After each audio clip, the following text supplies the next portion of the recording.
Today, there is broad recognition that MDG 3, the promotion of gender equality and empowerment of women, is the linchpin to the achievement of the other MDGs. It is a simple fact that no country can get ahead if half its people are left behind.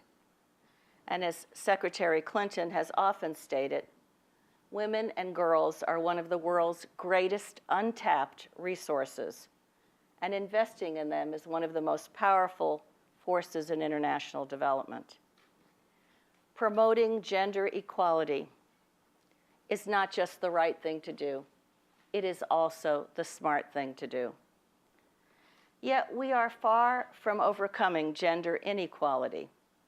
We know women are still the majority of the world's poor. They do 60% of the world's work in return for less than 5% of its income.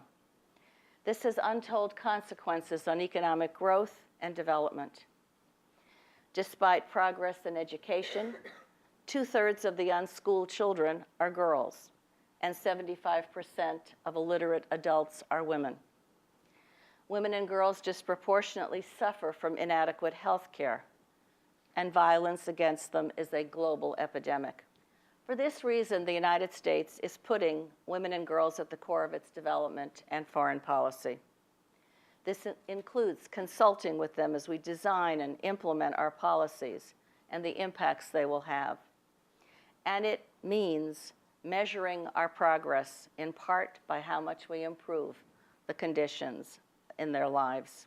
First is the Global Health Initiative, a $63 billion program to improve health and strengthen health systems worldwide.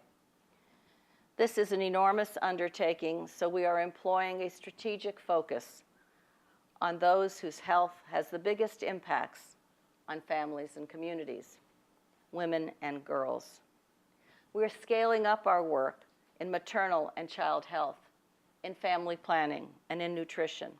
Because women run small and medium-sized businesses are key accelerators of economic growth, we have focused on policy efforts on increasing women's economic opportunities.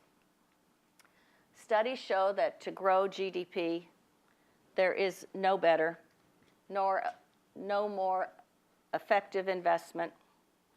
As one said, no lower hanging fruit to pick than investing in women-run small and medium-sized businesses.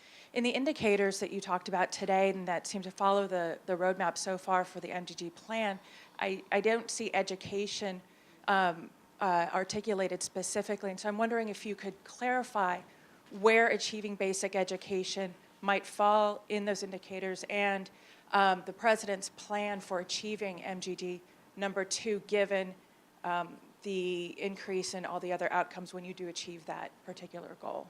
In terms of education, girls' education in particular, it is obviously something that we care a great deal about and recognize as a very critical place for our development. Just in the last year, USAID has served more than 24 million girls in terms of accessing education and the quality of education.